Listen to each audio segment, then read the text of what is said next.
My HOA president was a petty dictator who used our neighborhood as his personal piggy bank, so I decided to ruin his life. Legally.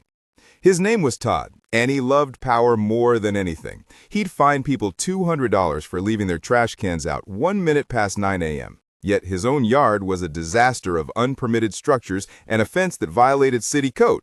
But his real crime? Using our HOA fees for his own benefit. It started when he fined me $500 because my new fence stain was a slightly different shade. The approved color wasn't available. I showed him receipts, I explained the situation, and he just smirked and said, "Rules are rules." That was the moment I knew. I wasn't just going to fight him, I was going to dismantle his entire operation.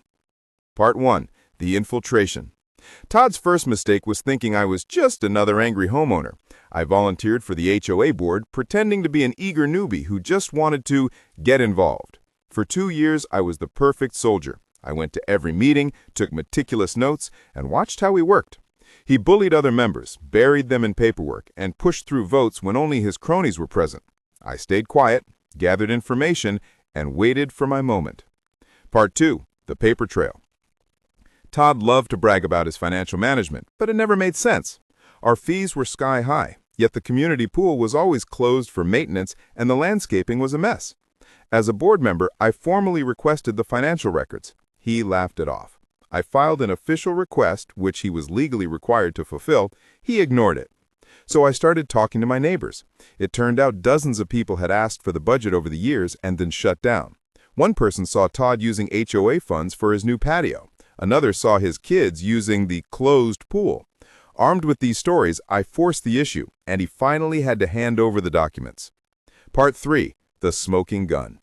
The records were a complete disaster. There was a $15,000 landscaping fee paid to a company that didn't exist. Thousands were spent on vague, administrative costs. I cross-referenced the bank statements with public records and found it. Todd was funneling money directly into his personal accounts. The final piece of the puzzle was discovering he was inflating contractor fees. He'd get a quote, double it on the books, and split the difference with his buddy, a shady contractor who conveniently handled all our maintenance. I compiled everything, spreadsheets, photos, and notarized statements from neighbors. The case was airtight. Part 4. The Takedown. I waited for the annual HOA meeting. Usually only a few people showed up, but I spent weeks knocking on doors, sharing just enough to make everyone furious and curious. That night, the room was packed. Todd started his usual speech about how much he sacrificed for us. Then, I stood up. "Todd, could you explain some discrepancies in the budget?" He got nervous. "I don't think this is the time or place." "Actually, Todd," I replied, "it's the perfect time." I passed out copies of my report to every person in the room. You could feel the air change. Whispers turned to angry shouts. Todd tried to regain control, but it was over. I called for a vote to remove him as president. By the end of the night, he was out. Part 5. The Reckoning. After he was gone, we hired an auditor. They confirmed he had embezzled over $50,000 and mismanaged thousands more. We reported him to the authorities and filed a lawsuit to get our money back. Todd had to sell his house to pay for it all. His contractor friend was banned from doing business in the county. His name became a local legend for all the wrong reasons.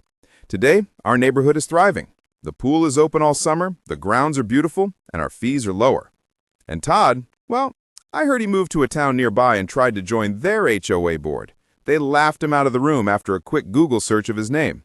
Justice wasn't just served, it was plated, garnished, and savored.